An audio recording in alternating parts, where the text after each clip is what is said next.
We are in Otter Point, BC today, and my wife and I have a sea salt harvestry here. And what we do here is we produce sea salt out of our coastal waters by bringing up the water and running it through a few different processes here on site until we turn it into gourmet culinary sea salt.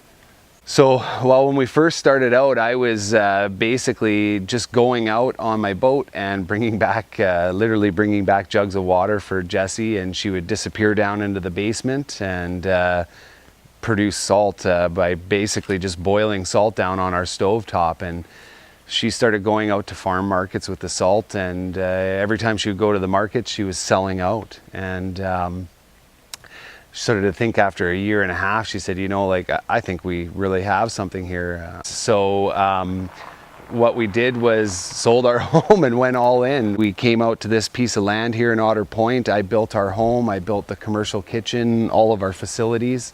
That's when we really started to get serious about it and move forward with the whole production. So what we do is we go down with a flat deck truck. It has a 500-gallon leg tank on it. We pump that up. I do 3 trips to bring back to the site here. We have 1,500-gallon storage on site. Then the first thing we do with all of our water is actually run it through a reverse osmosis system. We're running 1,000 gallons of water through at a high rate of pressure. 400 gallons becomes potable water that we actually bottle and sell as a byproduct.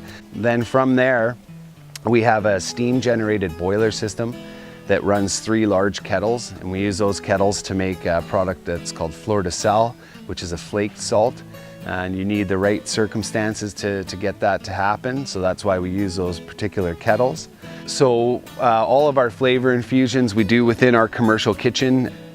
The way that we'll do that is we'll add those raw ingredients right into our brine water, and we render that water down with those ingredients in, so it actually infuses into the salt grain. And once we have that infusion done, it kind of gets down to the point where it's a paste, and then we've got ovens inside the commercial kitchen that we'll roast that salt off until it's dry enough that we can break it down and sift it to the appropriate grain size we're looking for, and then it gets packaged up. We also have the only sun-dried salt produced in Canada, which we're really proud of. So what we did was we created 2 evaporating greenhouses that we can run from March through to the end of October with varying degrees of success. We can get up to as hot as 72 degrees Celsius in the greenhouses. When you're drying salt naturally, it has the highest possible mineral content.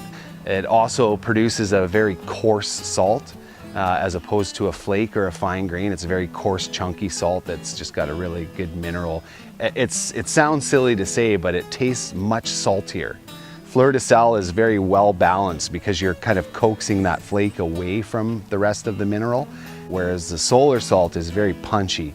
It's got a really high mineral content, and it's very, very salty comparatively.